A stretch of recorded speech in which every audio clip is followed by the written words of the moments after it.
Hello সবাইকে, welcome back to my channel. আজকে নিয়ে এসেছি একটা বড় ব্লগ। তো জায়গাটা যেটা দেখছো সেটা হচ্ছে পাইকপাড়া। জায়গাটা আমার ভীষণ পছন্দের, কারণ এখানে এত সুন্দর জঙ্গল, এত সুন্দর গাছপালা আর প্রচণ্ড ছাওয়া রয়েছে। আর এখন শহরের দিকে বেশিরভাগ গাছপালাওয়ালা জায়গা দেখাই যায় না। তো প্রথমেই দিনটা শুরু করলাম চা দিয়ে। আর দিনটা ছিল শনিবার। শনিবার মানেই হচ্ছে আমার ঘুরতে যাওয়ার দিন।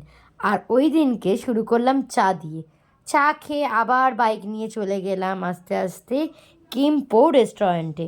এটা চায়না টাউনে অন্যতম ফেমাস রেস্টুরেন্ট, কারণ কি এখানে খুব কম দামে ওয়ান্টান পর্ক আর সেগুলো অথেন্টিক পাওয়া যায়। আমার এই জায়গাটা বরাবর প্রিয়।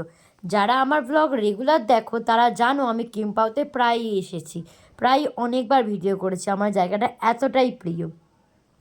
তো প্রথমেই যেটা নিতেই হবে এখানে এলে সেটা হচ্ছে চিকেন ওয়ান্টান। কিন্তু আমরা এবার চিকেন ওয়ান্টান নিয়ে পর্ক ওয়ান্টান নিয়েছি। অনেক দিন পর পর্ক খেলাম। তারপর নিয়েছিলাম রোস্টেড চিলি পর্ক, যেটা খেতে ইজ টু গুড। আগে তো ওয়ান্টান পেয়ে গেলাম, তো আমি ওখানে ভাবছিলাম যে কেন সার্ভ করে দিয়ে যাচ্ছে না, আমি কতক্ষণ বসে থাকবো। একটা সস দেয় মানে রেড কালারের, সেটা ছিল না, তাই জন্যই আমি বসেছিলাম এখানে। তারপর আর বসে থাকার বন্ধ করে আমি খাওয়া স্টার্ট করে দিচ্ছি। বাবা, এতক্ষণ এত ভালো খাবার নিয়ে জাস্ট বসে থাকা যায় না। আচ্ছা, কাদের কাদের ওয়ান্টান ফেভারিট বলো তো? আগে আমি টুংনাম যেতাম ওয়ান্টান খাওয়ার জন্য, আর এখন এখান থেকেই খাই। এখানটাই বেশ ভালো লাগে। যা হোক, তারপরে নিয়ে নিলাম ক্যান্টোনিজ নুডল। ক্যান্টোনিজ নুডল আমার খুব ভালো লাগে, কারণ কি এটা প্রথমত খুব হেলদি।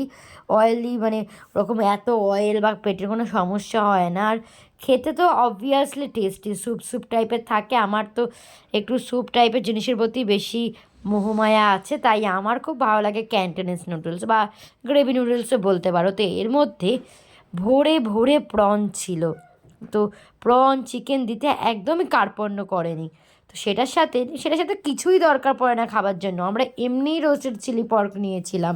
তো রোস্টেড চিলি পর্কটা অনেক দিন খাইনি, তাই নিয়েছিলাম। এমনি নুডলসটা শুধু শুধুই খাওয়া যায়। তো আমি তো খেয়ে নিলাম, আমার তো দারুণ লাগলো। আমার পার্টনার, ওরও খুব ভালো লেগেছে। দুজনের জাস্ট অসাধারণ লাগে কিম্পো জায়গাটা। তারপর পর্কের জাস্ট থলথলে চর্বিওয়ালা পিসটা দেখো, মানে দেখেই লোভ লাগছে। আবার মানে ভয়েস ওভার দিচ্ছে, কোন আগে ভিডিও করা, আজ দিচ্ছে ভয়েস ওভার। মানে আবার মনে হচ্ছে যে আবার খাই। মানে এটা টু গুড। এই 8 থেকে 10টা পিস থাকবে, মানে গোনা যায় না, মানে ছোটো ছোটো বড় বড় সব মেশানো। তোমার দাম ওই 260 না 70 টাকা। এই দামে পর্ক তো আমাদের এখানের কোনো চাইনিজ রেস্টুরেন্টে তোমরা পাবেই না। তো সেই দিনকে কলকাতায় বিশাল বৃষ্টি হচ্ছিল। তো আমরা খেয়ে দিয়ে উঠতে গিয়ে দেখি বৃষ্টি পড়ে, তাহলে দাঁড়িয়েছিলাম ওখানে রেস্টুরেন্টে কিছুক্ষণ।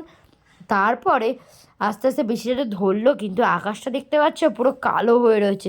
তারপরে সোনার বাংলার ওই পাশে রাস্তা দিয়ে চলে যাচ্ছিলাম অ্যাক্রোপলিস মলে, কারণ বৃষ্টি হচ্ছে, কোথাও তো শেল্টার নিতেই হবে। তো এই চলে গেলাম অ্যাক্রোপলিস মলে, কিন্তু অলরেডি খেয়ে তো পেট ভরে গেছে, তাহলে কী খাওয়া যায়। তো এই দোকানটা থেকে আগেও একবার চিজ কেক খেয়েছিলাম, এইবার আবার নিলাম চিজ কেক। এখানকার চিজ কেকটা এত টেস্টি খেতে। তার অ্যাক্রোপলিস মলের মতো মল, সেখানে আমি ভাবি যে হয়তো 250-300 টাকা নেবে না, এখানে 150 টাকার মধ্যে চিজ কেক পাওয়া যায়। আর সেটা খেতে বিশ্বাস করো টু গুড। আর যা হোক, আমি না কিছুদিন আগে ফ্রেঞ্চ কাট কেটেছি। হেয়ারস্টাইলটা তোমাদের কেমন লাগছে একটু জানিও। আমি না, আমার পার্সোনালি এই হেয়ারস্টাইলটা এখন নিজের খুবই ভালো লাগছে। মানে আমি ভাবছি যে এই হেয়ারস্টাইলটা এবার থেকে করব। হট করে এই হেয়ারস্টাইলটা করেছিলাম, তো আমার নিজেরই খুব ভালো লেগে গেছে। তারপর ভাবলাম এখানে বসে আর কী করবো, তেমন কোনো ভালো সিনেমা চলছে না। তো আস্তে আস্তে বেরিয়ে গেলাম কলেজ স্ট্রিটের উদ্দেশ্যে। কলেজ স্ট্রিটে বাইকটা দাঁড় করালাম পার্কিংয়ে। তারপর ওখান থেকে আমরা গেছিলাম বড় বাজার। তো বড় বাজারে একটা শাড়ির দোকানে ঢুকে গেলাম।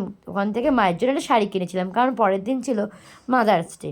তারপর আবার বাসে করে চলে এলাম কলেজ স্ট্রিটে। তো কলেজ স্ট্রিটে এসে কফি হাউসে তো একবার ঢুকতেই হবে, for the place not for the food. হ্যাঁ, তো তার জন্যে নিয়ে নিয়েছিলাম দুখানা কফি। তো তারপর কফিটা তো খেয়েছি, তো ভাবছিলাম যে আরও বসতে ইচ্ছা করছে। তো দুটো কফি নিয়ে তো বেশিক্ষণ বসতে দেবে না, তাই জন্য কী খাওয়া যায় অনেকক্ষণ ধরে ভাবছিলাম। তারপর তাই জন্য নিয়ে নিয়েছিলাম অনিয়ন পকোড়া। মানে ভেবেছিলাম অনিয়ন পকোড়া মানে নর্মাল যে পেঁয়াজি হয় সেরকম খেতে হবে, কিন্তু সেটাও যে কফি হাউস বানাতে পারে না সেটুকু ধারণা করতে পারিনি। মানে একদম এক কথায় জঘন্য খেতে ছিল। তো তারপর সেটা খেয়ে দিনকে